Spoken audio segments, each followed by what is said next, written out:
Amid blizzards, betrayal, and the threat of death, one woman's heart beats with unbreakable strength. Ellie refuses to bow to cruelty or injustice, teaching everyone around her that true power comes from courage, compassion, and resilience. Will the storm claim her, or will she rise with the help of unexpected allies? Like, comment, share, and subscribe to continue journeying through Western tales that warm your heart. The wind didn't just blow that night. It howled. It tore across the Kansas plains like a starving wolf. November 1878, Red Creek Valley. Ellie Montgomery sat on a pile of damp straw. Her breath plumed in the freezing air. The barn was ancient. The wooden slats were warped, letting the blizzard spit snow across the dirt floor. Just 50 yards away, the main house glowed. Warm amber light spilled from the parlor windows. Her parlor, her windows. Now she was out here, banished. She pulled her late husband's wool blanket tighter around her frail shoulders. It smelled like dust and old memories. Josiah was gone. Her eldest son, Samuel, was in charge now. But really, his new wife, Victoria, held the reins. And Victoria's new rule was simple. The old widow belonged in the barn. The heavy barn door creaked. Just a sliver. A small figure slipped inside. Abigail, 16 years old, shivering in her shawl. "Mama," she whispered. She hurried over and held out a piece of bread wrapped in a linen cloth. Her eyes were red, tears were freezing on her pale cheeks. "They're eating beef roast in there, Mama," Abigail choked out. Sitting by the fire. Tea, right? It is tea. Fair. Ellie took the bread. Her hands were calloused and shaking from the cold, but her grip was firm. She set the food down on a wooden crate. She reached out, took her daughter's freezing hands, and looked her dead in the eye. "Abigail, listen to me," Ellie said. Her voice was quiet, but it didn't waver. "Remember this well. A person has dignity does not depend on whether they sleep on a feather bed or a pile of straw. It lies in keeping a clean conscience." Abigail sniffled, shaking her head. "But they treat you like an animal. I accept being out here not because I deserve to be treated like livestock," Ellie told her. She made sure every single word sank in. "I do it because I choose not to degrade myself with their vicious arguments. However, you must never, ever allow anyone to trample on your fundamental rights as a human being. The right to respect, the right to safety, and the right to be treated as an equal. Those belong to you. No one has the authority to strip you of your basic human rights. You remember that?" Abigail nodded, wiping her eyes. She hugged her mother tight, then slipped back out into the storm before Victoria could notice her missing. Ellie was alone again. The blizzard worsened. The temperature plummeted below zero. The wind ripped at the roof. Over in the corner stall, the old Jersey cow groaned. A low, heavy sound of distress. Ellie stood up. She walked over with the flickering oil lantern. The cow was down in the muck. She was going into labor. Too early. And it was far too cold. Ellie didn't hesitate. She threw off the blanket. She knelt right there in the freezing mud. It was brutal work. The wind screamed through the cracks. The lantern sputtered, threatening to die. Ellie's hands went numb. "Push," Ellie whispered. Her arms were slick with blood and amniotic fluid. "Come on, girl, help me." With a final, desperate pull, the calf slipped free. A tiny, steaming pile of life on the freezing dirt. Ellie slumped back. Exhaustion hit her like a swinging hammer. Her chest burned. Her heart fluttered, a weak, erratic bird trapped inside her ribs. She struggled to pull air into her lungs. She leaned heavily against a rough wooden post. The lantern gave a final hiss and died. Total darkness swallowed the barn. "Josiah," she breathed into the black. "Do you see this? Do you see what he's done to us?" Then a sound, not the wind, not the breathing of the cows. Heavy footsteps, crunching through the deep snow outside. The heavy barn doors groaned. Then they blew wide open. Snow swirled into the dark interior. And there, filling the doorway, stood a man, a giant of a man. 6'5", shoulders as wide as a wagon seat, a long, heavy duster coat whipping wildly in the storm. He stepped inside, and in that single heartbeat, everything changed. The man filled the doorway. He was a mountain of a man, silhouetted against the blinding white of the blizzard. He didn't say a word. He just stepped inside. He pulled the heavy barn doors shut against the howling wind, dropped the wooden latch. The silent side felt sudden, heavy. Ellie stayed frozen on the dirt floor. Her hands were still slick with the calf's blood. Her chest heaved. She looked up at him. He was at least 6'5", shoulders broad beneath a snow-caked canvas duster. A wide-brimmed hat shadowed his face. He led a massive black horse behind him. The animal was trembling, its breath puffing out in ragged clouds. The stranger looked at the horse. Then he looked at the cow. Finally, his eyes settled on Ellie. His face was weathered, hard lines carved around his mouth. A long, pale scar peeked out from the cuff of his left sleeve. His eyes were dark, taking in the scene, the thin blanket, the broken lantern, the blood. He didn't ask what she was doing out here. He didn't offer a useless apology for the intrusion. He just walked over. He unbuttoned his heavy coat, shrugged it off his massive shoulders. He draped it over Ellie. It was impossibly heavy. It smelled like wood smoke, leather, and the cold trail. Will it live? His voice was a deep rumble, like distant thunder over the plains. Ellie pulled the coat tighter around herself. Yes, it will live. Good, he nodded slowly. My horse needs shelter. I'll pay for the corner stall. For the night. You don't owe me anything, Ellie whispered. Her teeth were chattering. I pay my way, ma'am. He didn't argue. He just led his horse to the empty stall. He began rubbing the animal down with a piece of dry burlap. He didn't ask her name. He didn't ask why an older woman was sleeping in a freezing barn. He had lived long enough to know that people carried their own ghosts. They spoke when they were ready. Ellie watched him. For the first time in weeks, she felt warm. The storm broke just before dawn. The wind died down. The world turned a blinding, quiet white. Gideon Caldwell woke early. He stretched his stiff muscles. He walked out of the barn to fetch water from the well. He paused in the snow. 50 yards away stood the main house. It was a fine house. 2 stories, painted white, a wide front porch. Through the kitchen window, he saw movement. A young woman in a fine silk wrapper, a young man sitting at a polished oak table, a fire blazing in the hearth.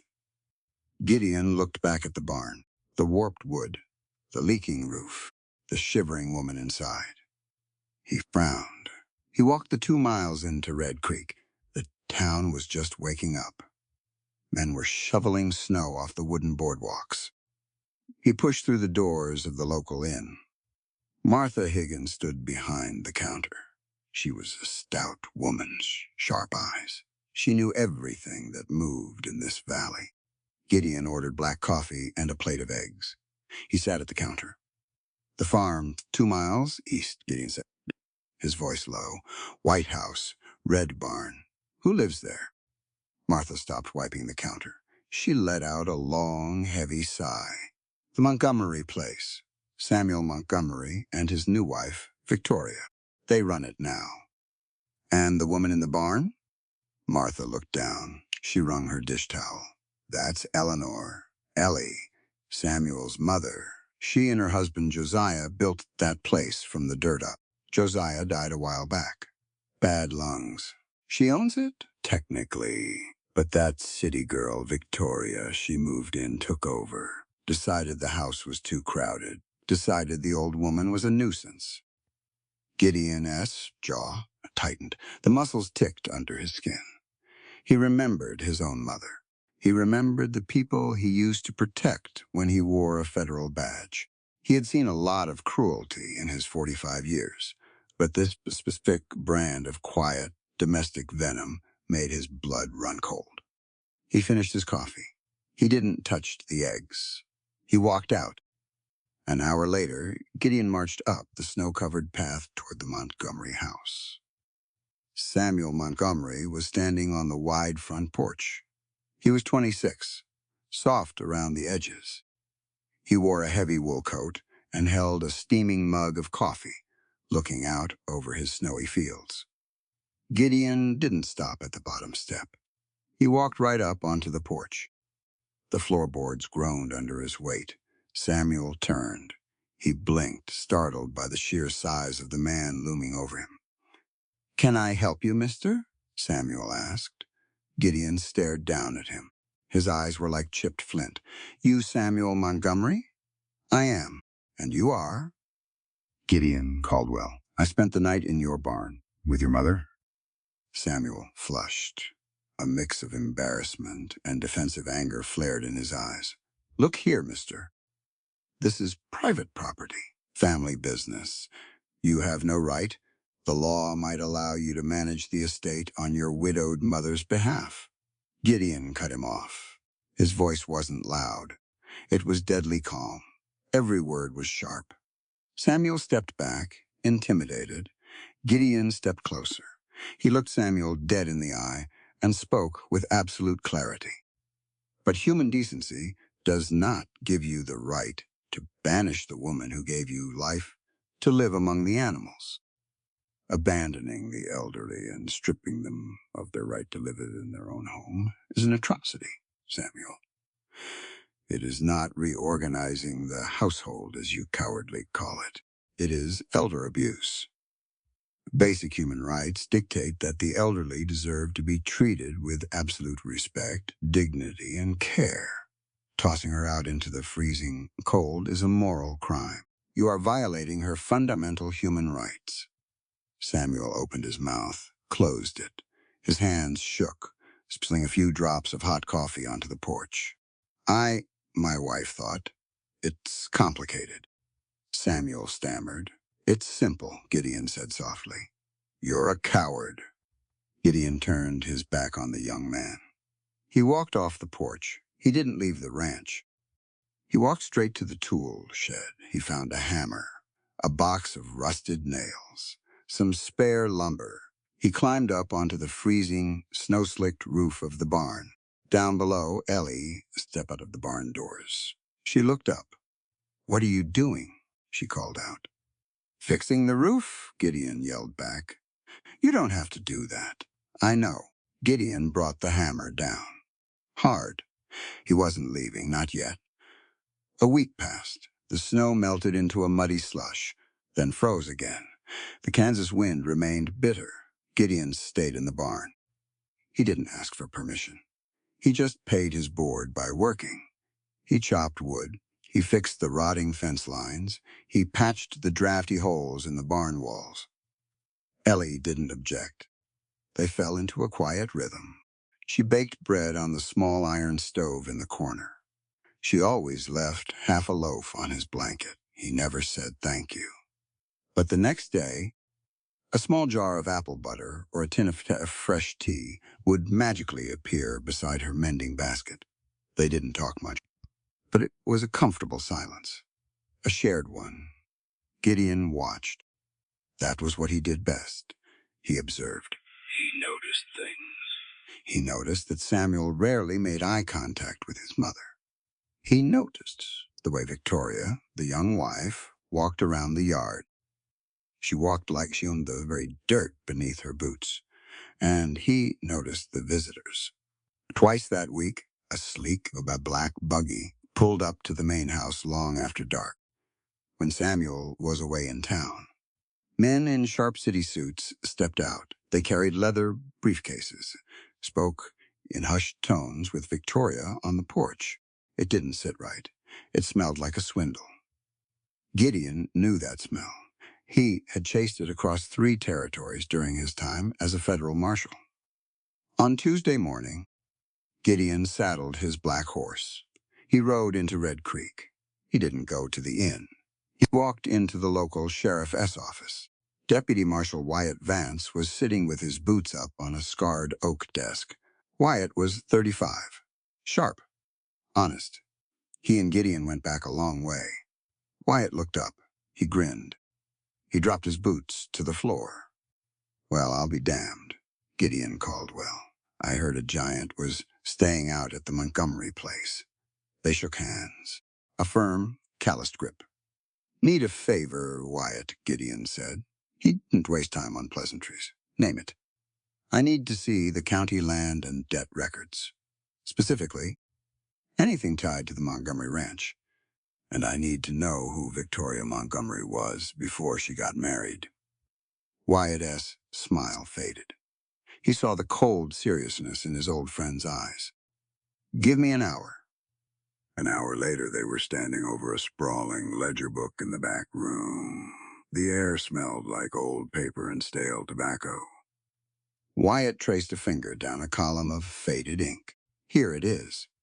Josiah Montgomery took out a mortgage 3 years ago, $1,200, due to the county bank this coming spring." "Normal enough," Gideon muttered. "Wait," Wyatt said. He flipped a page. "Here's the catch. Last month, a new document was filed, a debt restructuring agreement." Gideon leaned in closer. "Who filed it?" "A firm out of Wichita, Sterling and Associates. They bought the debt from the bank, and look at the terms." Wyatt tapped the page. "If the debt isn't paid in full by March, the deed transfers directly to Sterling and Associates. No auction, no grace period. It's an ironclad transfer."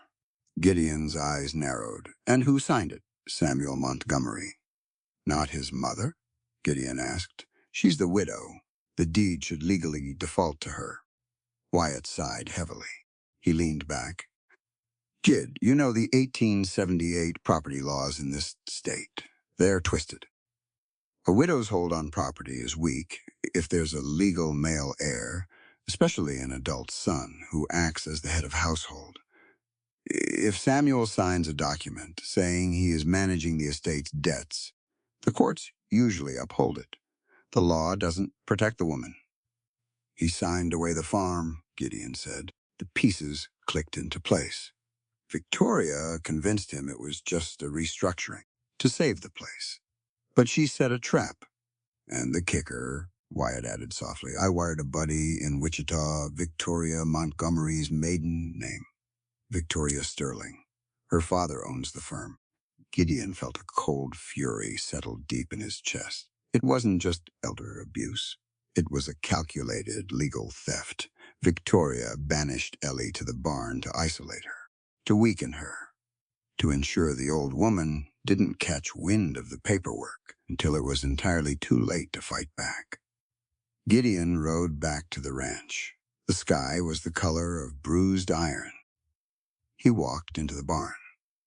Ellie was sitting near the lantern. She had a needle and thread in her hands. She was patching a hole in Abigail's winter coat. Her knuckles were swollen. She looked so small against the massive shadows of the barn. Gideon grabbed a wooden stool. He sat down directly across from her. He didn't sugarcoat it. He told her everything. He told her about the debt. He told her about the firm in Wichita. He told her about Victoria's maiden name and how Samuel had signed the deed away without even realizing the trap he had walked into. Ellie stopped sewing. She stared at the lantern flame. She didn't cry. She didn't scream. She just looked incredibly profoundly tired. "I suspected she was up to something," Ellie whispered. Her voice was hollow, but I thought Samuel would protect this place. His father built it. He's blind to her, Ellie. Then it's gone." She placed her trembling hands in her lap. "If the law says Samuel's signature is enough, then I have no voice. I am just a widow. The law doesn't care about what I built. It only cares about the name of the man holding the pen." Gideon leaned forward. He rested his massive forearms on his knees. He looked directly into her eyes. "Listen to me, Ellie," Gideon said. His voice was strong, carrying the absolute weight of his conviction. "The current land laws tolerate gender inequality.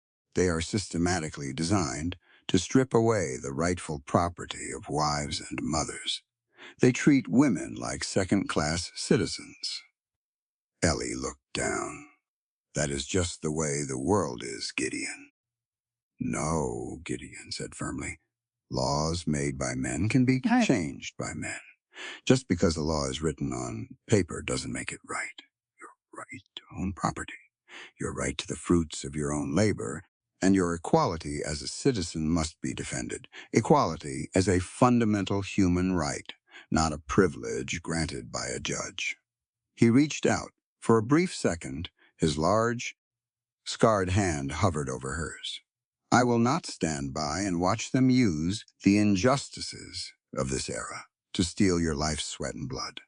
I am going to fight this, and you are going to fight this with me, because you deserve justice." Ellie looked up at him. The lantern light caught the unshed tears in her eyes. But for the first time in months, the exhaustion in her face cracked. Beneath it, a small, stubborn spark of defiance began to glow. She nodded. "Once." "Okay," she whispered. "We fight." Winter settled hard over the Red Creek Valley. It locked the earth in ice. Inside the barn, a quiet rhythm took hold, a rhythm of survival. Gideon didn't sleep much. He woke before the sun. He hauled fresh water. He broke the ice in the troughs. He pitched hay for the cattle. He did the heavy lifting so Ellie didn't have to. Ellie noticed. She never asked him to do it. He just did. In return, she kept the small iron stove burning. She salvaged flour and lard from the meager rations Samuel allowed her. She baked. The smell of fresh bread fought back the damp smell of the barn. She always left a thick slice wrapped in cloth on Gideon's saddle. He always ate it. Neither said a word about it. It was a Tuesday night. The wind was quiet for once. The barn door creaked open. Abigail slipped inside. Her nose was red from the cold. She clutched a slate board and a piece of white chalk against her chest. "They're asleep," Abigail whispered. Ellie smiled, a real warm smile. She patted the straw bale next to the stove. "Come sit. Let's see how much you remember from last week." Abigail sat. She crossed her legs. Ellie sat beside her. They began to work on fractions. Then, a little bit of history, the founding of the colonies. Gideon sat in the far corner. He was oiling his Colt revolver. He listened, the soft murmur of Ellie's voice, the scratching of the chalk. It was a peaceful sound. It sounded like a home. Then, the heavy barn doors swung wide open. The cold wind rushed in. The lantern flame danced wildly. Victoria stood in the doorway. She wore a heavy velvet cloak over her nightgown. She held a kerosene lamp high. Her eyes swept over the scene. The slate, chalk, the two women sitting by the stove, her face twisted into a sneer. "I thought I heard rats out here," Victoria said. Her voice was sharp, like breaking glass. Abigail jumped up. She dropped the slate. It clattered against the dirt floor. "Victoria," Ellie said evenly. She didn't stand. She kept her back straight. "What do you think you're doing, Abigail?" Victoria demanded. She marched inside. She pointed a manicured finger at the slate. "Doing sums? Reading history? At this hour?" "Mama was just teaching me," Abigail stammered. "Teaching you what?" Victoria scoffed. She kicked the slate with the toe of her leather boot. "Nonsense. That's what. You are 16. You don't need algebra to run a household. You don't need history to mend a shirt. Girls don't need higher education. It fills their heads with foolish ideas." Abigail looked down.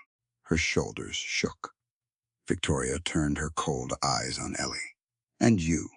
Stop filling her head with this garbage. She belongs in the house, learning to be a proper wife. Not out here in the dirt, pretending to be a scholar." From the shadows of the corner stall, a large figure stood up. Gideon stepped into the lantern light. He was holding a heavy, leather-bound book. He had bought it in town 3 days ago, a book on advanced mathematics. He walked slowly across the dirt floor. His boots made heavy, deliberate thuds. Victoria took a step back.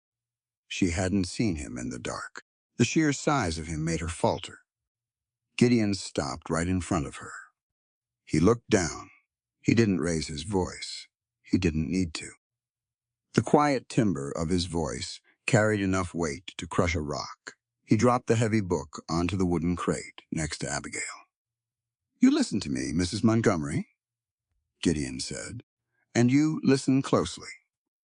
Education is a fundamental human right, regardless of whether you are a man or a woman." Victoria opened her mouth to speak. Gideon cut her off. To strip a girl of knowledge is to clip her wings of freedom. You tell her she only needs to mend shirts. You tell her she only needs to keep a house. You are telling her that her mind has no value. That is a lie. He looked at Abigail, then back at Victoria. A society is only truly civilized when its women have the right to learn, to think, and to be the masters of their own destinies. Denying this girl her education isn't making her a proper wife, it is keeping her in chains, and I won't abide it under this roof. Victoria's face turned pale, then a furious, flushed red. She looked from the giant man to her mother-in-law. She didn't have a counter-argument. Bullies rarely do when someone finally stands up to them. "Samuel will hear about this," Victoria hissed. "Tell him," Gideon said flatly. "Tell him I said it." Victoria turned on her heel. She stormed out into the snow, slamming the heavy door behind her.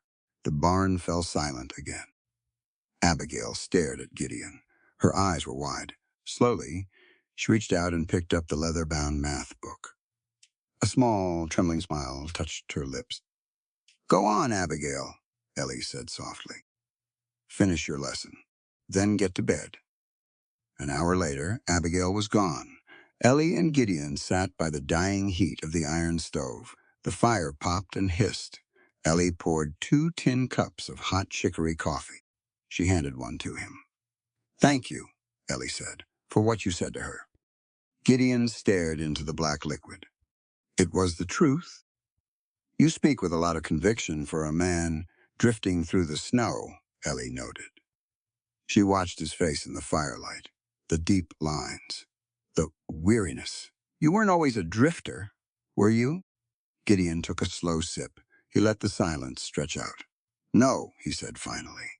"I wore a tin star, federal marshal, worked out of Wichita." Ellie didn't act surprised. She just nodded. "What happened?" Gideon closed his eyes. The shadows on his face seemed to deepen. 1873, he said. His voice was rough, scraping like sandpaper. "I had a wife, Sarah, beautiful woman, too good for me. We had a boy, William. He was 4. Ellie stopped breathing. She knew where this was going. She could see it in the rigid set of his jaw. "I was working a big case. Land swindlers, dangerous men. I was putting the screws to them, trying to build an airtight file." Gideon looked up at the barn roof. He wasn't seeing the wood. He was seeing the past. "I was late coming home one night, following a lead. When I crested the hill, the sky was glowing orange." He stopped. He swallowed hard. "The house was gone," Gideon whispered. "Burned to the ground. They never made it out." Ellie reached out. She placed her small calloused hand over his massive scarred knuckles. She didn't offer empty platitudes.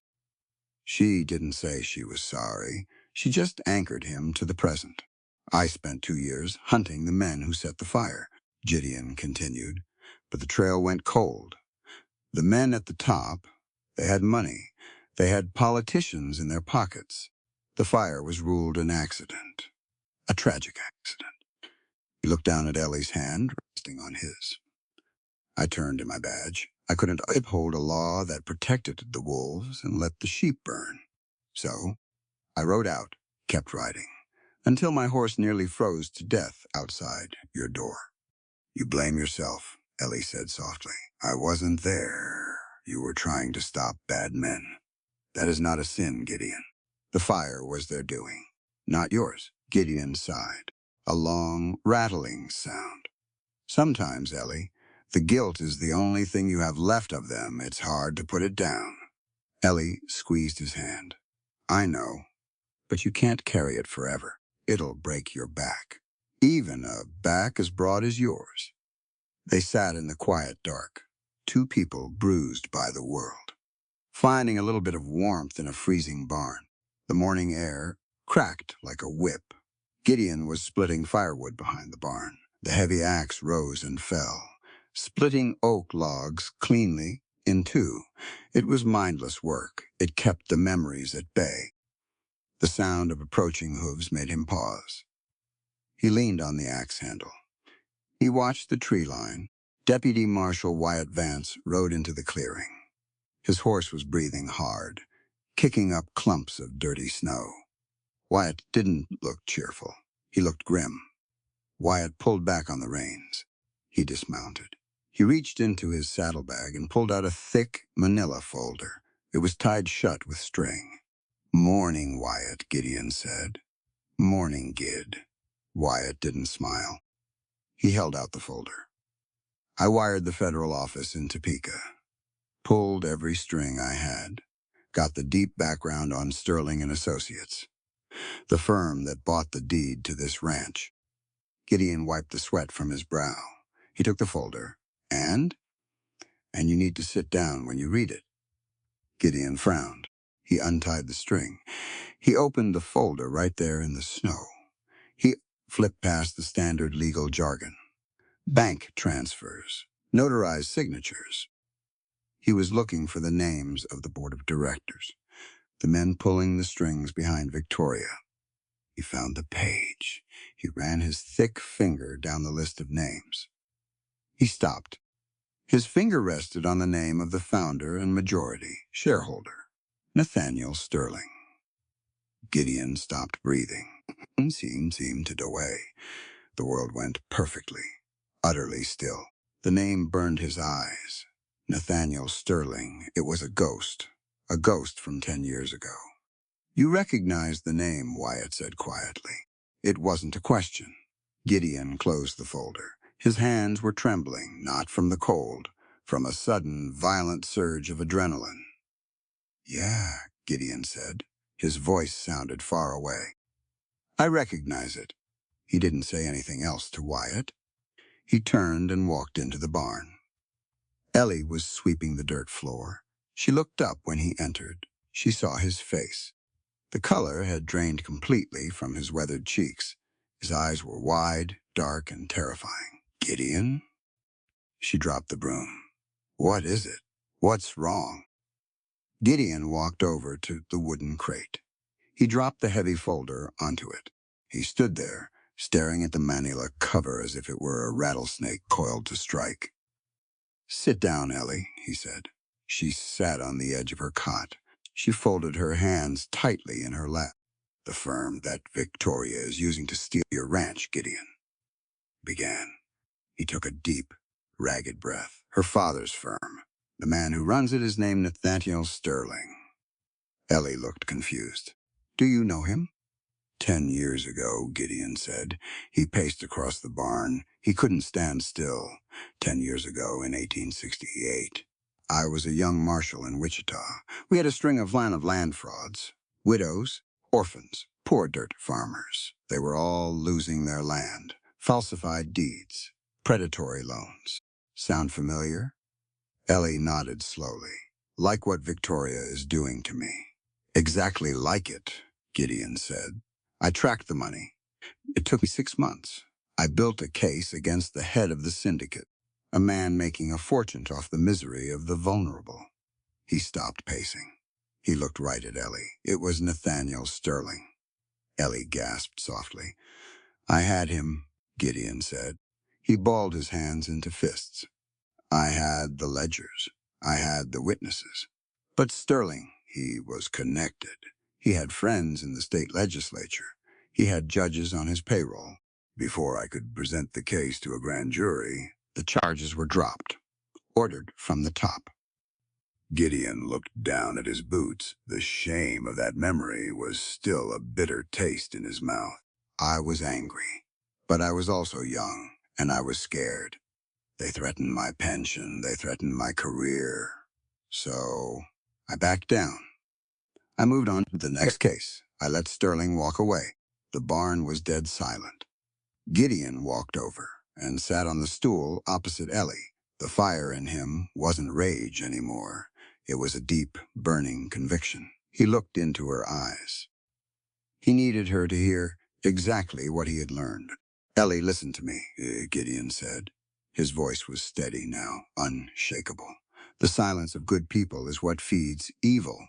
10 years ago, I let a rotting system win because I was afraid. I looked the other way. He leaned forward. But the rights of the vulnerable cannot be traded for personal safety. When we see an injustice, turning our backs only guarantees that the suffering will continue. Sterling ruined hundreds of lives because I chose to stay quiet, because I didn't fight back. Ellie listened. She saw the profound regret, but also the iron resolve taking hold in the giant man.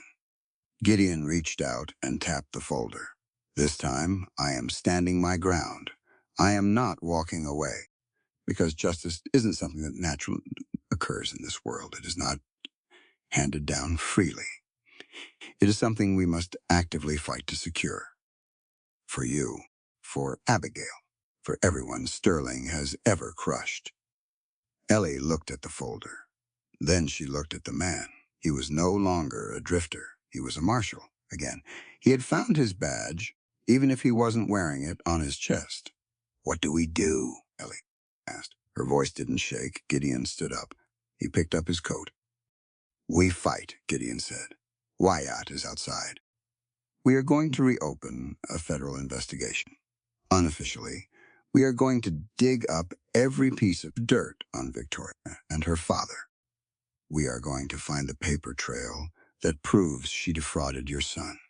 He put his hat on. He pulled the brim low over his dark eyes. They thought they could throw an old woman into a barn and wait for the winter to kill her. Gideon rumbled. They thought nobody would care. They were wrong. He turned and walked toward the barn doors. I'll be back by sundown, he said. Ellie watched him walk out into the snow. The wind howled, but for the first time since Josiah died, Ellie didn't feel cold. She picked up the broom. She began to sweep. She had a ranch to take back. Morning came like a knife. The wind had stopped, but the cold was deeper now. It was the kind of cold that settled in your bones. It made the air heavy. It made every breath a chore. Ellie Montgomery woke in the dark. She lay on her thin cot. She stared up at the frosted rafters of the barn. Her chest felt tight, like an iron band was strapped around her ribs. She pushed the wool blanket aside. She swung her legs over the edge. Her bare feet hit the freezing dirt floor. A wave of dizziness washed over her. She gripped the edge of the wooden cot. She waited for the barn to stop spinning. Just the cold, she told herself. Just the cold. She dressed slowly. Her fingers were stiff. She pulled on her heavy boots. She grabbed the tin milk pail. Gideon was already gone. He had ridden out before dawn to check the fence line. He was always working, always moving. Ellie walked over to the Jersey cow. The animal lowed softly. Ellie sat on the small wooden stool. She pressed her forehead against the cow's warm flank. She closed her eyes. She started to milk. The rhythmic shh of milk hitting the tin pail echoed in the quiet barn. Usually, the work brought her peace. Today, it brought pain. A sharp ache flared in her chest. It radiated down her left arm. She gasped. Her grip on the pail slipped. Her heart began to flutter. It wasn't beating. It was vibrating, like a trapped bird thrashing against a cage. She couldn't pull air into her lungs. The cold air felt like shattered glass in her throat. The stool tipped. The tin pail clattered to the dirt. White milk spilled across the frozen ground. Ellie fell. She hit the hay-strewn dirt hard. She couldn't move her arms. She couldn't call out. The edges of her vision turned black. The last thing she heard was the sound of heavy boots running toward the barn. Then, nothing. Gideon dropped his saddle by the door. He saw the spilled milk. He saw the overturned stool. Then he saw her. Ellie, the word tore from his throat. A raw, ragged sound. He crossed the barn in 3 massive strides. He dropped to his knees in the dirt. He pulled off his leather gloves. He pressed 2 thick fingers to the side of her neck. Her skin was like ice. Her pulse was a chaotic, weak flutter. Gideon didn't panic. Panic was a luxury he couldn't afford. He scooped her up. She weighed nothing. Like a bundle of dry twigs, he carried her to the cot. He laid her down gently. He stripped off his heavy canvas duster and buried her under it. He ran to the stove. He shoved dry kindling inside. He struck a match. Fire roared to life. He looked at Abigail, who had just stepped into the barn with a basket of eggs. The girl froze. The eggs dropped. "Get the doctor," Gideon barked. "Now, run." Abigail didn't ask questions. She turned and sprinted toward the main road. Gideon pulled a stool up to the cot. He took Ellie's cold hand in his. He rubbed it, trying to force warmth back into her blood. "Don't you quit on me," he whispered. His voice shook, just a fraction. "Not today, Ellie. You hear me? Not today." Doc Abernathy arrived an hour later. His horse was lathered in sweat. The doctor was a man of 60, gray hair, spectacles. He had delivered Samuel. He had signed Jai's death certificate. He knew the Montgomery family better than they knew themselves. He hurried into the barn, carrying his black leather bag. He took one look at the surroundings. The drafts, the dirt floor, the thin cot. His face hardened into a mask of pure fury. He knelt beside Ellie. She was conscious, now but pale. Her breathing was shallow. Doc Abernathy pulled out his stethoscope. He unbuttoned the top of her collar. He placed the cold metal against her chest. He listened. He closed his eyes. He listened for a long time. Gideon stood by the stove. He didn't move a muscle. He just watched the Dr. S. face. Doc Abernathy pulled the stethoscope away. He packed it neatly into his bag. He snapped the bag shut. The sound was loud in the quiet barn. "Valvular heart disease," Doc Abernathy said. He didn't look at Gideon. He looked right at Ellie. "Your mitral valve is failing, Eleanor.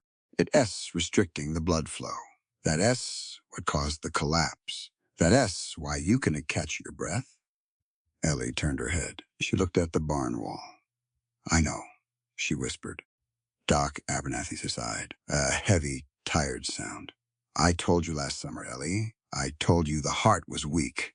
I told you to rest." "There is work to do," Ellie said weakly. "There is always work," Doc Abernathy snapped. "But a weak heart can't handle freezing temperatures. It can't handle manual labor. Living out here, Ellie, it's killing you. The cold forces your heart to work twice as hard just to keep your blood moving. It is a slow death sentence." Gideon stepped forward. The floorboards groaned. "How long?" Gideon asked. His voice was a low rumble. Doc Abernathy looked up at the giant. "If she stays in this barn, a few weeks, a month. A bad freeze will stop her heart completely." Ellie closed her eyes. A single tear leaked out. She didn't wipe it away. Doc Abernathy stood up. He grabbed his black bag. His hands were shaking, not from fear, from rage. "Stay with her," the doctor told Gideon. "Where are you going?" Gideon asked. "I am going to have a word with the man of the house." Samuel was sitting on the front porch. He was smoking a pipe. Victoria sat beside him, wrapped in a thick wool blanket, sipping hot tea. They watched the doctor march across the snow-covered yard. Doc Abernathy didn't walk up the steps. He stopped at the bottom. He looked up at them. His face was flushed red. "Doc," Samuel said, standing up, "what brings you out?" Abigail came running into town like the devil was chasing her. "Your mother collapsed," Doc Abernathy said. His voice carried across the frozen yard, loud, clear. Samuel blanched. He took a step forward. "Is she all right?" "No, she's not all right." Doc Abernathy pointed a finger squarely at Samuel's chest. "She is dying, Samuel." Victoria scoffed. She set her teacup down. "Oh, please, she just wants attention." Women her age get dramatic when they don't get their way. Doc Abernathy turned his glare on Victoria. The sheer hatred in his eyes made her snap her mouth shut. Then he turned back to Samuel. "Listen to me, Samuel Montgomery," Doc Abernathy said. His voice was no longer that of a friendly country doctor. It was the voice of a judge delivering a verdict.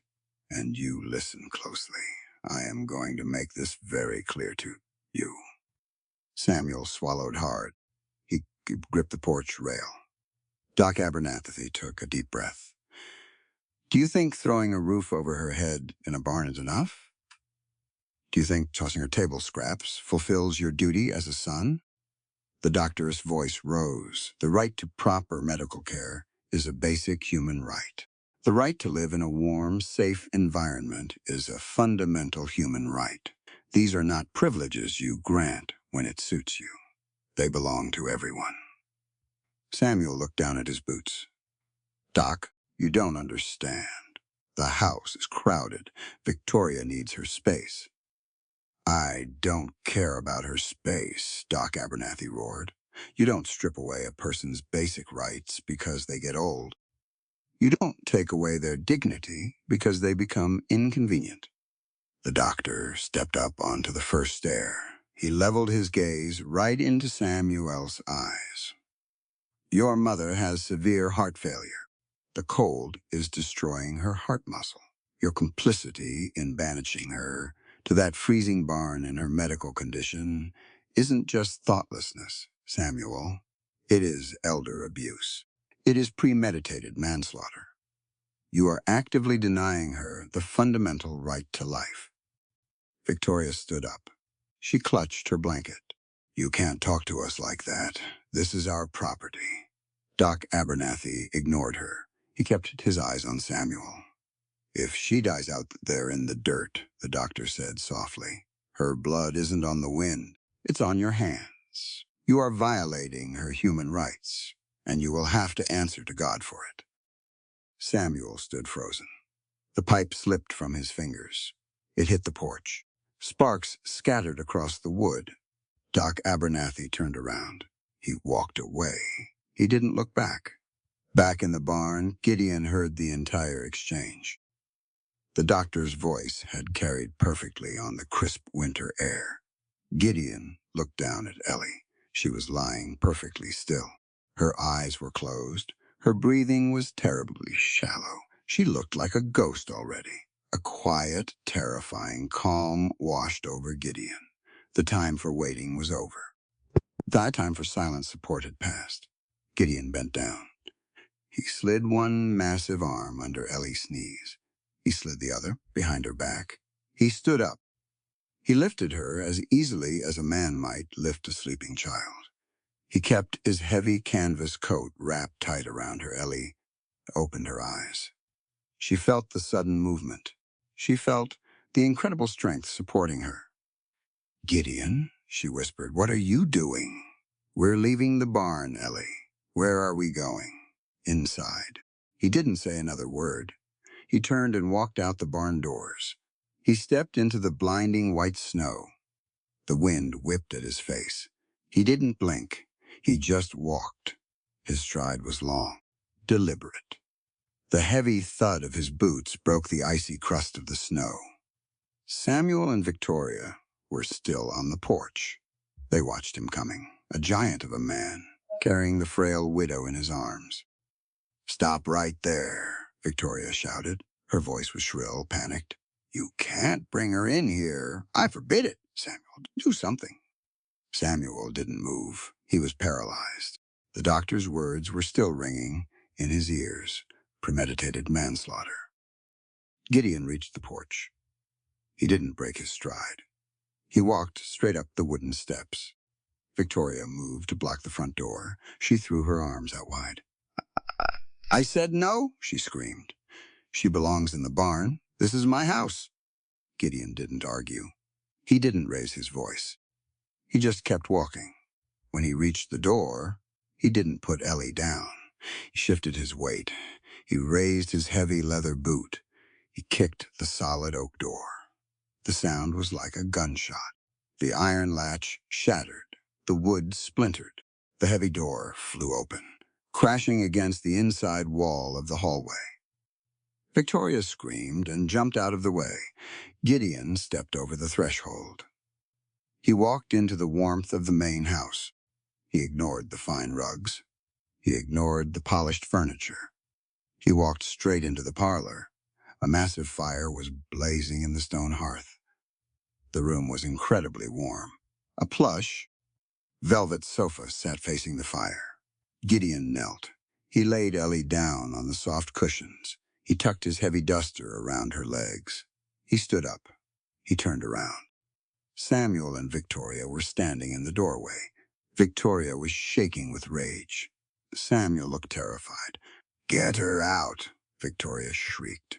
"Get her out right now, or I swear to God, I will fetch the sheriff." Gideon stood between the sofa and the door. He crossed his massive arms over his chest. He looked like a mountain blocking a mountain pass. "Fetch him," Gideon said softly. He looked at Samuel. The cold fire in Gideon's eyes was enough to stop a charging bull. "She stays," Gideon said. "She stays by the fire. She sleeps under a roof. And if anyone tries to move her—" He didn't finish the threat. He didn't need to. He pulled a wooden chair from the corner. He set it down right next to the sofa. He sat down. He rested his hands on his knees. "I'll be right here," Gideon said. The house fell completely silent. The only sound was the crackle of the fire and the steady, softening rhythm of Ellie's breathing. The parlor was quiet. The only sound was the low hiss of the oak logs in the fireplace. Ellie lay on the velvet sofa. The heat from the fire soaked into her bones. The tightness in her chest began to ease. Her breathing deepened, slowed. Gideon sat in the wooden chair next to her. He was a silent sentinel. His large hands rested on his knees. His eyes never left her face. For 2 days, that was the arrangement. Victoria threw a fit. She locked herself in the upstairs bedroom. She screamed about the indignity. She demanded Samuel throw the giant out. Samuel did nothing. He couldn't. The Dr. S words still echoed in his head. Premeditated manslaughter. The guilt was a heavy, cold stone in his gut. On the evening of the second day, Gideon stood up. He walked to the kitchen to fetch fresh water. Ellie opened her eyes. The firelight danced on the ceiling. A shadow moved in the doorway. Samuel stood there. He looked exhausted. Dark circles rimmed his eyes. His shoulders slumped. He looked like a man carrying a weight he didn't understand. He hesitated. Then he stepped into the parlor. He didn't look at his mother at first. He looked at the fire. He rubbed the back of his neck. "Mama," he said. His voice was a dry croak. Ellie turned her head. She looked at her eldest son. She didn't feel anger. She just felt a profound, exhausting sadness. "Samuel." He walked over to the foot of the sofa. He stared down at his boots, the expensive leather boots Victoria had made him buy in town. They suddenly felt ridiculous. I didn't know the cold was hurting your heart," he stammered. "I didn't know it was that bad." You didn't ask," Ellie softly. Samuel flinched. The truth hurt more than a slap. He sank down onto the stone hearth. He pulled his knees up. He buried his face in his hands. "I don't know what I'm doing," he whispered into his palms. "Victoria says one thing. Doc says another. The law says I'm the head of the house. but I just feel like I'm drowning. He dropped his hands. He looked at Ellie. His eyes were red. Why am I so different from him? Samuel asked. The question tore out of him. It was a wound he had carried for years. From Pa, from Josiah. He was strong. He always knew the right thing to do. He loved this land. He loved you. And I just mess everything up. I'm weak. I don't feel like a Montgomery. Ellie closed her eyes. The secret she had carried for 26 years. It pressed against her ribs, heavier than the failing heart inside her.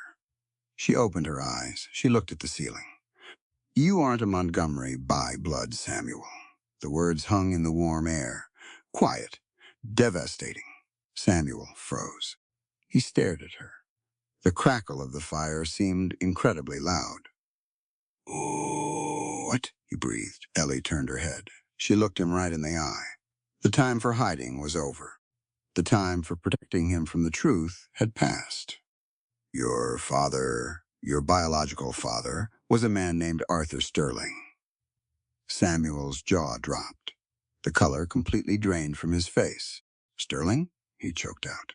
Like Victoria's family?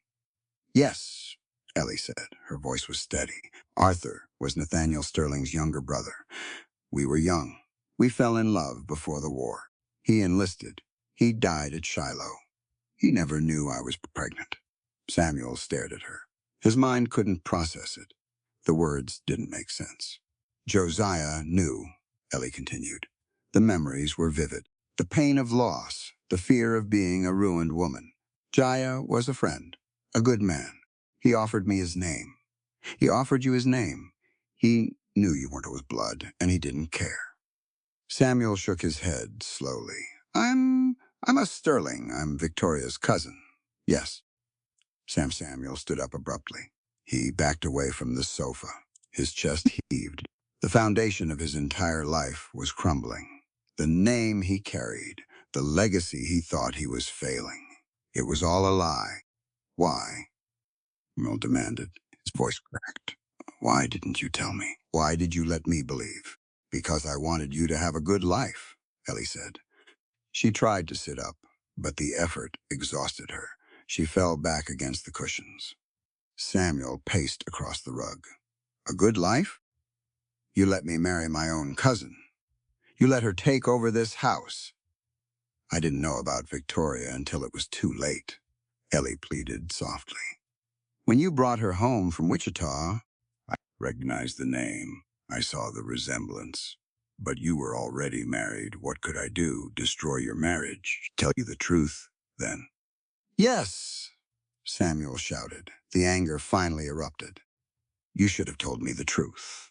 I was protecting you. Were protecting yourself. Gideon stepped into the doorway. He held a tin cup of water. He saw the anger on Samuel's face. He saw the tears in Ellie's eyes. He didn't intervene. He just watched. Samuel stopped pacing. He looked down at his mother, the frail woman on the sofa. He suddenly felt incredibly small. He wasn't the son of the great Josiah Montgomery. He was the bastard son of a dead soldier. He was the blood nephew of the man who was currently trying to steal the very farm he stood on. He sank back down onto the hearth. All the fight went out of him. Josiah wasn't my father, Samuel whispered. The words sounded foreign in his mouth. No, Ellie said softly. She turned her head. She looked at Samuel, not with pity, with a fierce maternal strength. Samuel, look at me. He slowly raised his head. His eyes were swimming with tears. Blood does not make a father, Samuel, Ellie said clearly. Her voice carried the weight of 26 years of absolute truth. Gideon stood still in the doorway, listening to every word. Blood is just biology, Ellie continued. Compassion, responsibility, and mutual respect are what build a family. Your father, Josiah, taught me that. She reached out her hand. It hovered over the edge of the sofa. He taught me that empathy is far greater than any societal prejudice. The town would have ruined me if they knew. They would have called you names. But Josiah stood between us and the world. He chose us. Samuel looked at her hand. Family means the people who choose to protect each other unconditionally, Ellie said. She made sure he understood the gravity of the words. It is a choice. Every single day. I hid this truth because I wanted you to grow up in equality and perfect love. I didn't want you carrying the stigma of other people's judgment. I wanted you to know what a real father looked like. She lowered her hand. Josiah Montgomery was your father, in every way that mattered, because he chose to be. Samuel stared at her. The tears finally spilled over. The anger washed away, replaced by a profound, agonizing clarity. Josiah had chosen him, a bastard child, raised, loved him, given him a home. And Samuel had chosen to let a woman he barely knew banish his mother to a freezing barn. He had chosen greed and cowardice over the woman who gave him life. The contrast was sickening. Samuel buried his face in his hands again. He began to sob. Deep, racking sobs that shook his entire body. The sound of a man mourning the father he never really understood, and mourning the man he himself had failed to become. Gideon walked into the room. He set the cup of water on the small table next to the sofa. He looked down at Samuel, crying on the hearth. Gideon didn't offer comfort. Comfort wasn't what Samuel needed. He needed the hard, unvarnished truth. Gideon looked at Ellie. Wyatt is coming tomorrow. Ellie nodded slowly. She wiped a tear from her own cheek. The files? The final files, Gideon confirmed. From the federal office. Samuel slowly lifted his head. His face was wet. What files? Gideon turned to look at the young man. The giant's face was carved from granite. The files that prove your wife and her father are stealing this ranch out from under you, Gideon said flatly. The files that prove you signed away your mother's home because you were too busy trying to please a woman who views you as a useful idiot. Samuel flinched. The words were brutal, but he couldn't deny them. Victoria's, Samuel said, his voice trembling. Nathaniel Sterling, my uncle. Your uncle, Gideon agreed. His voice dropped an octave. It sounded dangerous. The man who runs a land swindle. The man who preys on widows. The man who orchestrated the theft of this very property. Samuel stood up. His legs were shaky. He looked around the parlor, at the fine furniture, the warm fire. He suddenly hated all of it. It felt tainted, dirty. He looked at his mother. I'll make it right, he whispered. How? Ellie asked tiredly. I'll talk to Victoria. I'll tear up the papers. I'll tell her it's over. Gideon shook his head slowly. You can't talk your way out of a legal trap, Samuel. Not with a woman like her. Not with a man like Nathaniel Sterling backing her up. Samuel looked desperate. Then what do I do? You wait, Gideon said. He pointed a massive finger at the young man. You wait right here. Tomorrow, Wyatt brings the proof. We lay it all out. And then we see what kind of man you really are. Samuel swallowed hard. He nodded. He turned and walked out of the parlor. He didn't go upstairs to his bedroom. He didn't go to Victoria. He walked out the front door, into the freezing night air. He needed the cold to clear his head. He needed to figure out how to stop the avalanche he had started. Gideon watched him go. He sat back down in the wooden chair. He's breaking? Ellie said softly. Good, Gideon rumbled. He leaned back. He crossed his arms over his chest. A man needs to break before he can be built back right. He looked at Ellie. You told him the truth. It was time. Gideon nodded. Secrets are like poison, Ellie. They rot you from the inside out. I know. She looked at the giant sitting beside her, the man who had carried her out of the cold, the man who was fighting a battle that wasn't his.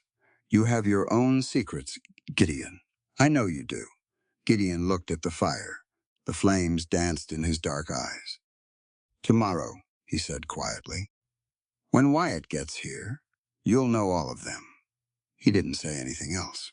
The parlor settled back into a heavy, waiting silence, the calm before the final storm. Morning broke like shattered glass over Red Creek. Bright, sharp, cold. Gideon Caldwell stood on the front porch. He was watching the tree line, his breath plumed in the freezing air. He had been standing there since long before dawn. A single rider appeared on the road. It was Wyatt. The deputy marshal was riding hard. His horse was lathered in sweat, despite the freezing temperature. Wyatt pulled back on the reins. The horse stamped its hooves in the snow. Wyatt swung down from the saddle. He looked exhausted. His face was gray with fatigue. He carried a thick canvas pouch under his arm. Gideon walked down the steps. He met his friend in the yard. "You rode all night," Gideon said. "Didn't figure this could wait," Wyatt replied. His voice was hoarse. He handed the canvas pouch to Gideon. It was heavy. "Everything?" Gideon asked. "Everything," Wyatt nodded. "The federal boys in Topeka opened up the archives. We got the bank transfers. We got the deeds. And we got the telegraph logs from Sterling's private wire." Wyatt paused. He looked Gideon right in the eye. "There's something else in there, Gid. Something you need to read alone." Gideon looked down at the pouch. A cold knot formed in his stomach. It was a feeling he hadn't felt in 5 years. The instinct of a lawman sensing a trap closing. He nodded. "Go inside. Get some coffee. The stove is hot." Gideon walked around to the side of the house. He sat on a frozen chopping block. He undid the leather straps on the pouch. He pulled out the stack of papers. The top half was exactly what they needed for Ellie. Signed affidavits. Forged notary stamps. A clear paper trail showing how Victoria and her father, Nathaniel Sterling, had systematically tricked Samuel into signing away the Montgomery ranch. It was textbook fraud. It was enough to put Sterling in a federal penitentiary for 20 years. But Wyatt had said there was something else. Gideon kept digging. At the bottom of the pouch was a smaller, thinner file. The paper was old. It was brittle. It smelled like dust and dried ink.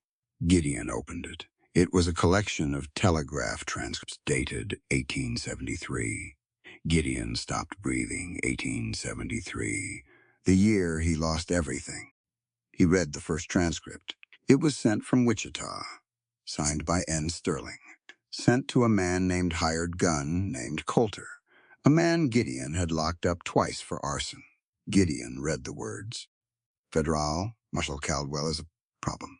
He is too close to the ledgers. Stop and burn the nested, no witnesses." The paper shook in Gideon's hands. He stared at the ink. He read the words again and again. Burn the nest. For 5 years, Gideon had carried the guilt.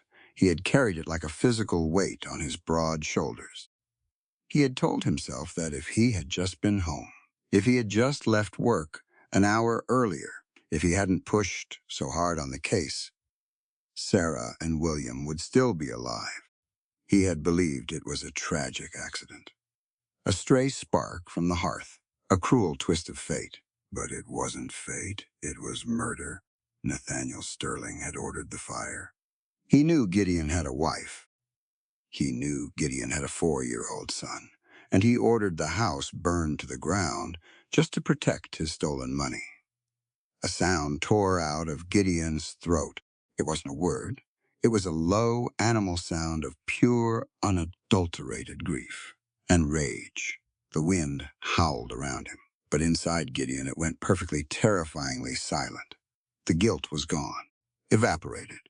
What replaced it was a cold, hard iron. He folded the paper. He put it in his inside coat pocket, right over his heart. He gathered the rest of the files. He stood up. He didn't run. He walked, slow and deliberate. Every step was a hammer striking an anvil. He walked up the porch steps. He opened the front door. Wyatt was in the kitchen, drinking black coffee. Samuel was sitting at the table. staring at the grain of the wood. "Samuel," Gideon said. His voice was dangerously calm. "Go upstairs. Fetch your wife." Samuel looked up. He saw the look on Gideon's face. He didn't ask questions. He stood up and practically ran to the stairs. Gideon walked into the parlor. Ellie was sitting up on the sofa. She had a blanket draped over her lap. She looked a little better today. The warmth had put a tiny bit of color back into her pale cheeks. She saw Gideon. She saw the canvas pouch. "Is it done?" she asked quietly. "It's done," Gideon said. A few minutes later, footsteps sounded on the stairs. Victoria swept into the room. She was wearing a fine silk dress. Her hair was pinned up perfectly. She looked annoyed, angry that she had been summoned. Samuel trailed behind her like a ghost. "What is the meaning of this?" Victoria demanded. She glared at Gideon. Then she glared at Wyatt, who had stepped into the doorway behind her. She saw the silver star pinned to Wyatt's vest. She stiffened. "Deputy Marshal Vance," Victoria said tightly. "What are you doing in my house?" "It's not your house, Victoria," Gideon said. He dropped the heavy stack of papers onto the polished oak coffee table. The thud made Victoria jump. "These are federal records," Gideon said. He didn't yell. He didn't need to. The quiet menace in his voice filled the room. "They detail exactly how you and your father, Nathaniel Sterling, falsified the debt restructuring on this property." Victoria's eyes darted to the papers. Her throat swallowed convulsively. But she was a predator. She recovered quickly. "That is absurd," she scoffed. She raised her chin. "My husband signed those papers willingly. It was a legal transaction. It is just business. You can't prove otherwise." "We already have." Wyatt spoke up from the doorway. "We have the notary's confession," he admitted. Your father paid him to alter the terms after Samuel signed." Victoria whipped her head around to look at Samuel. "Tell them," she ordered him. "Tell them you knew what you were signing. Tell them this is our property." Samuel stood by the fireplace. He looked at his wife. He looked at the fine clothes she wore. He looked at the sneer on her face. Then he looked at his mother, sitting frail but resolute on the sofa. "No," Samuel said softly. Victoria's mouth dropped open. "What?"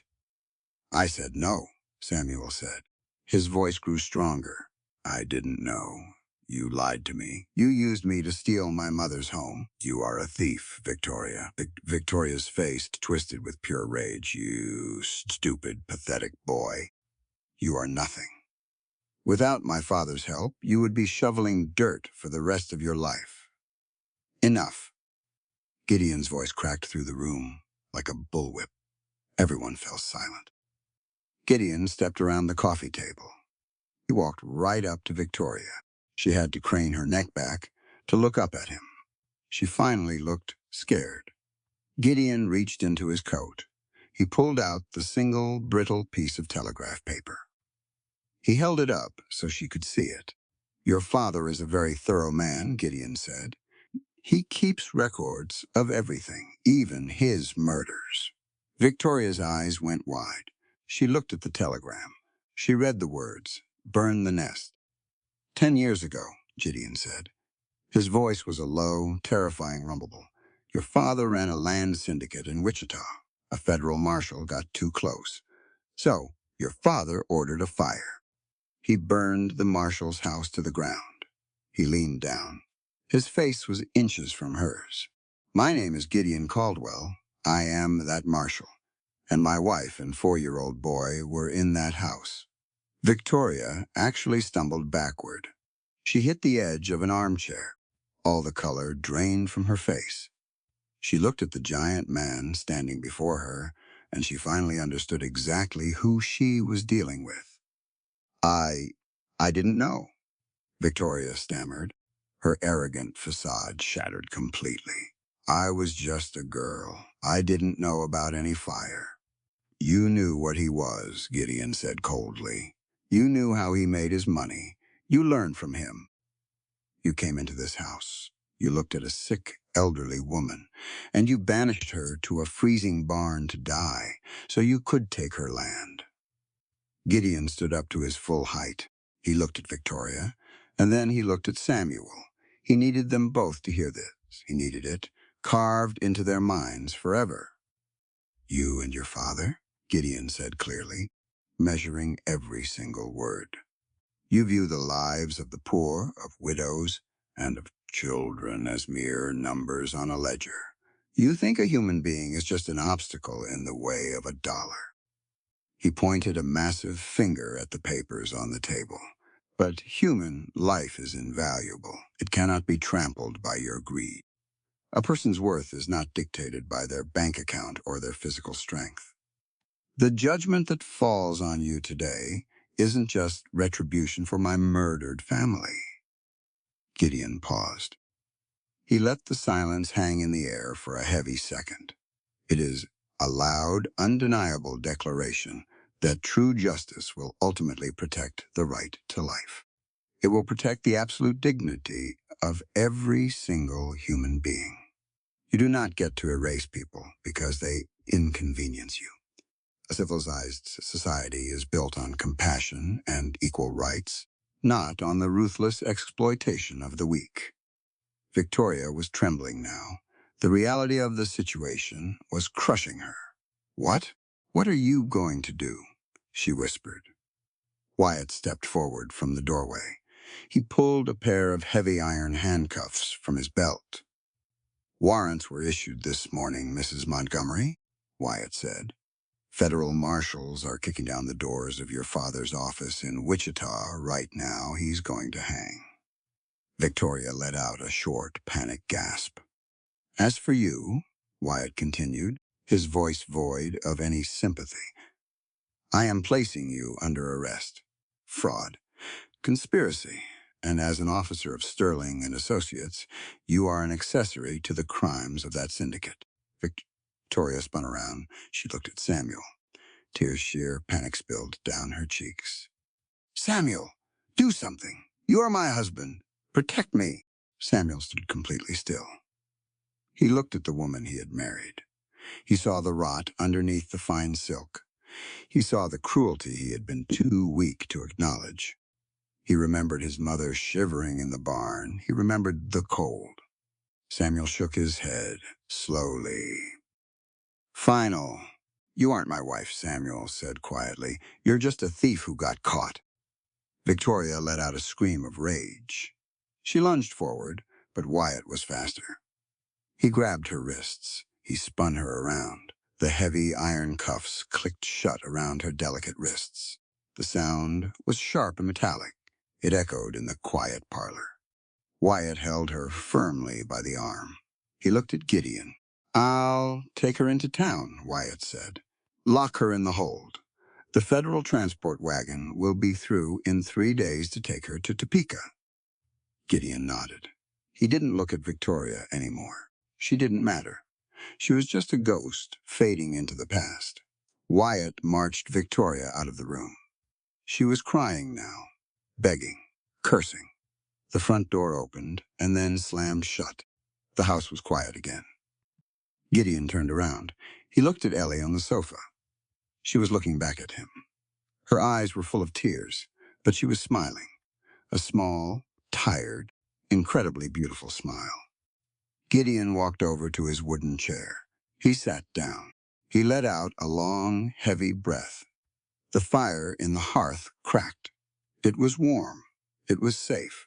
For the first time in 5 years, the fire didn't look like destruction to Gideon. It looked like home.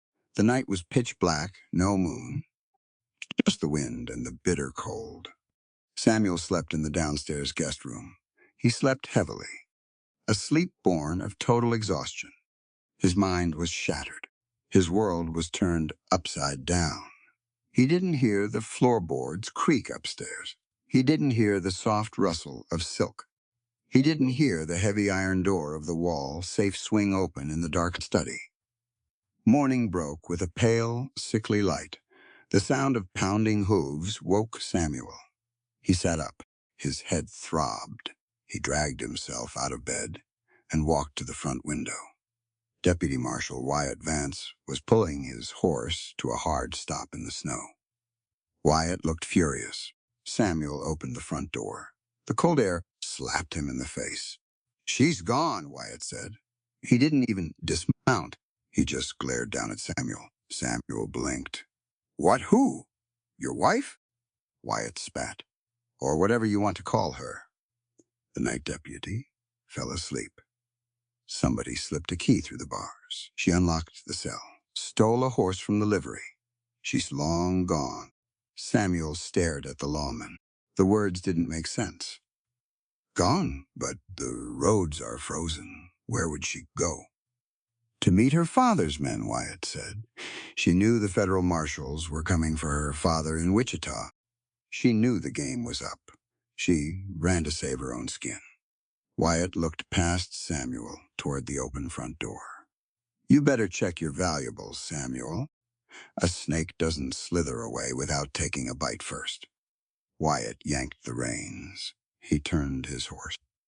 "I'm putting together a posse." But Shisak got a 6-hour head start. "Don't hold your breath." The deputy rode off, kicking up clumps of snow. Samuel stood on the porch. The cold finally pierced his skin. He turned. He ran inside. He didn't run upstairs to their bedroom. He ran straight to the small study at the back of the house. The heavy oak desk was cleared. The painting on the wall was pushed aside. The iron door of the wall safe was wide open. Samuel dropped to his knees. He reached inside. His fingers scraped against cold, empty metal. The ranch's operating cash. $400. The money meant to buy seed for the spring planting. The money meant to pay the hired hands. Gone. Every last cent.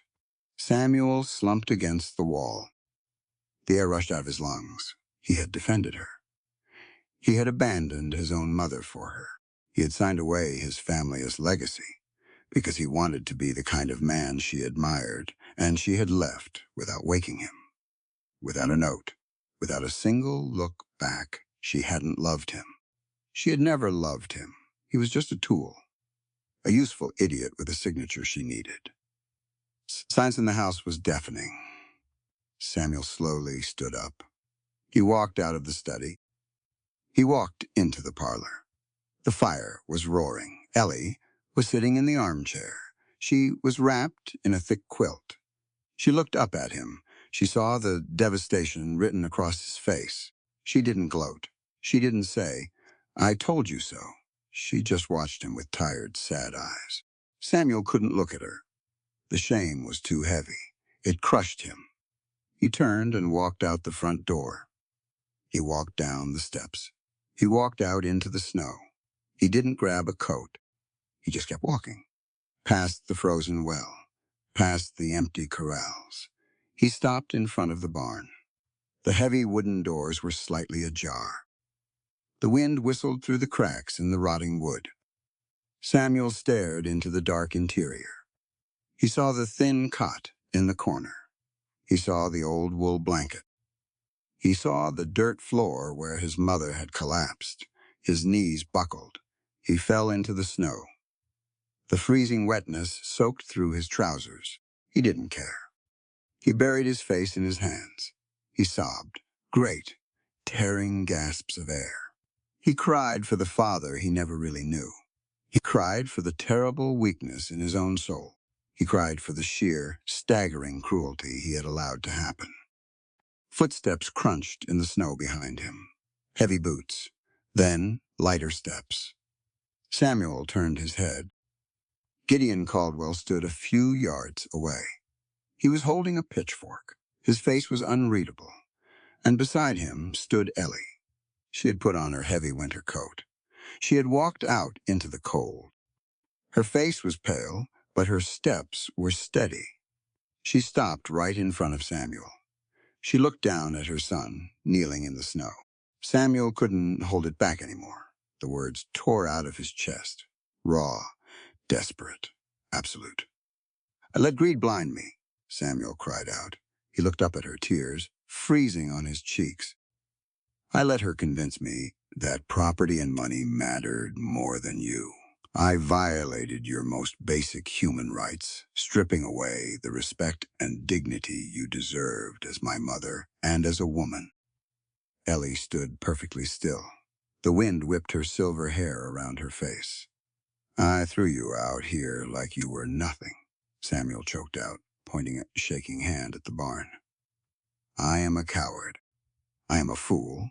I let them treat you like dirt, and I did nothing to stop it. He pressed his forehead against the freezing snow. I am not asking for your forgiveness right now, Samuel wept, because the damage I've done is unforgivable. I know that, but I swear to you, I swear to God, I will spend the rest of my life relearning how to be a decent man. I will spend every day learning how to honor the sanctity of life and respect the dignity of others. Just please know that I see it now. I see what I did. The wind howled across the yard. Gideon leaned on the pitchfork. He watched the woman he had carried out of the barn. He waited to see what she would do. Ellie looked at the broken man at her feet. She remembered him as a little boy, running through the tall summer grass. Calling her name, she remembered Josiah holding him, teaching him how to ride. She stepped forward. She reached down with her small, calloused hands. She grabbed Samuel by the shoulders of his shirt. Get up, Ellie said softly. Samuel shook his head. I don't deserve. I said, get up, Samuel. Her voice was firm. Samuel slowly rose to his feet. He couldn't meet her eyes. Ellie reached up. She placed a hand on his cold, wet cheek. She forced him to look at her.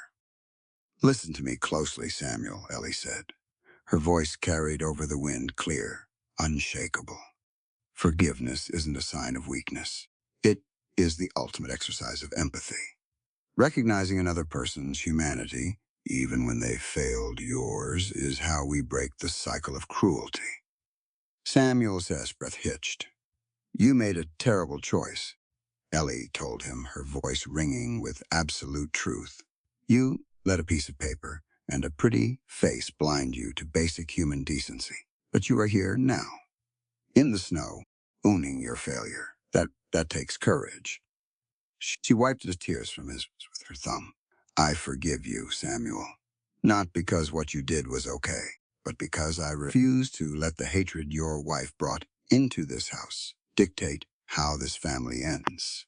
You are my son, and tomorrow you are going to wake up and start doing the hard work of becoming a better man. Samuel stared at her. The sheer grace of it broke him all over again. He leaned forward and wrapped his arms around his mother. He hugged her tight, burying his face in her shoulder. I will, Samuel whispered. I swear it. Gideon watched them. The giant man slowly let out a breath he felt like he had been holding for years.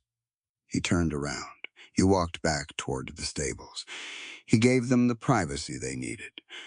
The storm was finally over. The real one, anyway. Now it was just a matter of cleaning up the wreckage. And for the first time in his life, Gideon felt like helping someone rebuild. Spring came to Red Creek. It didn't come quietly. It came with the roar of melting ice. The rivers swelled, the snow turned into deep, thick mud, and then, almost overnight, the prairie exploded into green. March 1879. The Montgomery Ranch was breathing again. The legal battles had been swift and brutal. With Gideon's federal files and Wyatt's testimony, the county judge had struck down the debt restructuring. The deed was returned to Ellie. Nathaniel Sterling had been apprehended in a luxury hotel in Topeka. He was currently sitting in a federal penitentiary, awaiting trial for fraud, extortion, and the murder of a federal marshal and a family. Victoria was never found. She had vanished into the West with the ranch's $400. But Samuel didn't care. He had filed for annulment. He was a different man now. He was up before dawn every day. He worked the fields until his hands bled. He fixed the barn. He fixed the fences. He never complained. He was rebuilding. And Gideon? Gideon was packing. He stood in the yard next to his massive black horse. He tightened the cinch on the saddle. He slid his Winchester rifle into the leather scabbard. Samuel walked up. He took off his leather work gloves. "Horse looks good," Samuel said. "He's rested," Gideon replied. He patted the animal's thick neck. Samuel reached out his hand. Gideon took it. The handshake was firm, equal. "I owe you my life, Mr. Caldwell," Samuel said quietly. "I owe you my mother's life. I don't have the words to thank you." "Don't thank me," Gideon said. "Just do what you promised her, in the snow. Be a decent man." "I will." Samuel nodded. He stepped back. "Have a safe ride to Topeka. Give that bastard Sterling hell in the courtroom."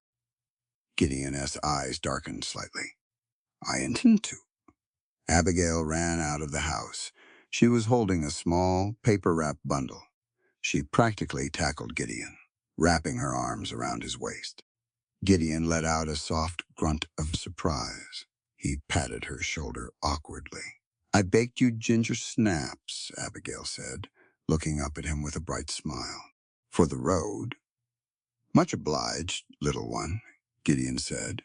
He tucked the bundle carefully into his saddlebag. Gideon looked toward the house. Ellie was standing on the porch. She wore a simple blue cotton dress. Her silver hair was pulled back. The color had fully returned to her face. She looked vibrant. She looked alive. Gideon walked across the muddy yard. He stopped at the bottom of the porch steps. He looked up at her. He didn't know what to say.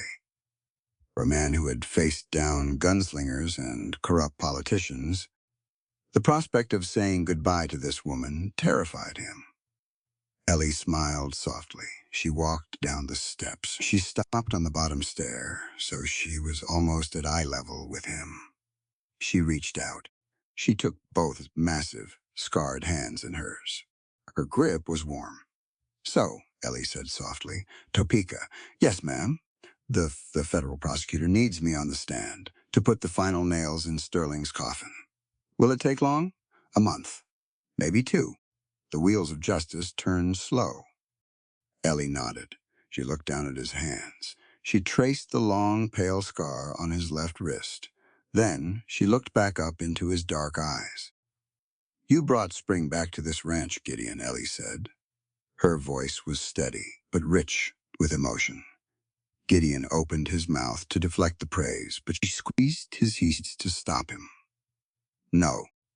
Listen to me," Ellie insisted. She spoke with a clear, beautiful authority. "You taught us all that human compassion can shatter the most cruel traditions. You didn't just fix a roof. You taught Samuel what it means to be a man. You taught Abigail that her mind has value. You proved that anyone, whether elderly, vulnerable, or a woman, deserves to stand tall and have their voice heard." Gideon looked at her. He felt a sudden tightness in his throat. "You did that, Ellie."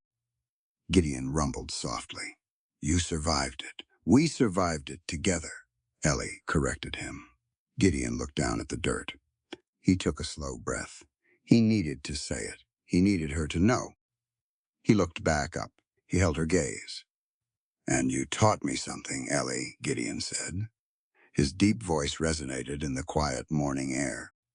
"You taught me that the scars of the past cannot heal if we choose to run away. I ran for 5 years. But true healing only comes when we find the courage to protect the rights of others. And in doing so, we protect our own souls. You gave me my soul back." Elias' eyes filled with tears, but they were happy tears. "Then come back to us," Ellie whispered. "When it's over, when the past is finally buried. Come back." Gideon looked at her face. He memorized it. The lines around her eyes, the stubborn set of her jaw, the absolute warmth in her smile. "I will," Gideon promised. It was a vow, written in iron. He let go of her hands. He tipped his hat. He turned, swung up into the saddle, and rode out. He didn't look back. If he looked back, he knew he wouldn't leave. Summer arrived in Red Creek Valley, June 1879. The heat was heavy and sweet. Fireflies danced in the tall grass. The crickets hummed a steady rhythm in the dark. The front windows of the Montgomery house were wide open, letting in the cool night breeze. Inside the bright, warm kitchen, Ellie stood by the iron stove. She was stirring a large pot of beef stew.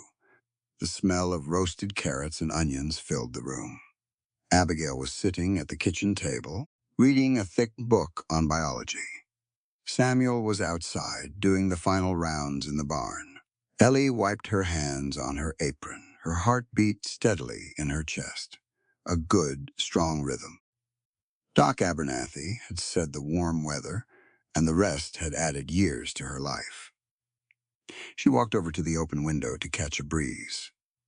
She looked out over the darkened road leading to the ranch. The night was quiet. Then she heard it, the steady, rhythmic thud of heavy hooves on the dirt road. Ellie froze. Her breath caught in her throat. She leaned out the window. She peered into the darkness.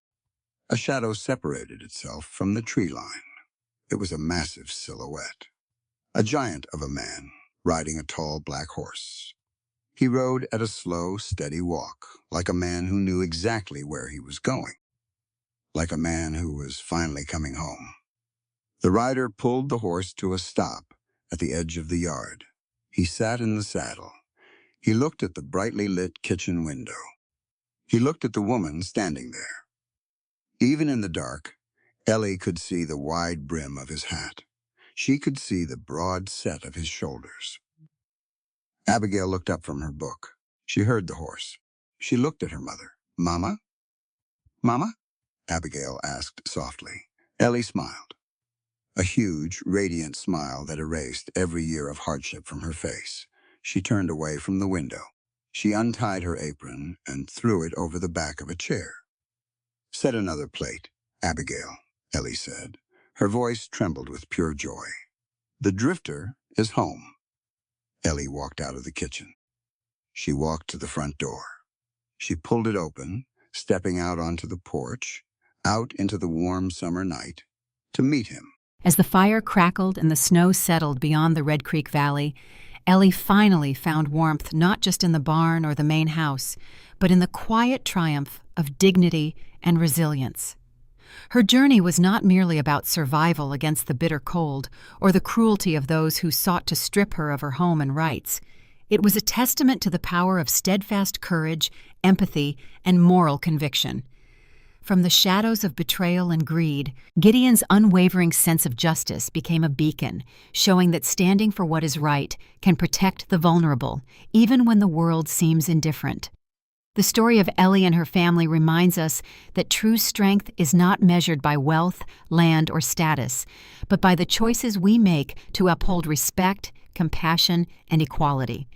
Samuel's reckoning, his recognition of his failures, teaches that self-awareness and the willingness to change are as vital as the acts of heroism we celebrate. Through the trials of harsh winters, cold hearts, and hidden deceit, the narrative reveals that love, loyalty, and courage, whether through a mother defending her child, a marshal risking his life for justice, or a son learning humility, are the forces that sustain communities and restore humanity. Ultimately, this story offers a timeless lesson that life's worth is not counted by what is taken from us, but by how we respond with courage, integrity, and heart. And so, as we leave the frozen plains behind and carry these lessons forward, may we remember that every act of empathy, every stand for justice, and every moment of unwavering love shapes not only our destiny, but the legacy we leave for others. All elements within this narrative are fictional and crafted for storytelling purposes. The author bears no intention of referencing real people, cultures, or events in a literal sense. Readers are encouraged to engage with the work as a piece of creative expression rather than documented reality.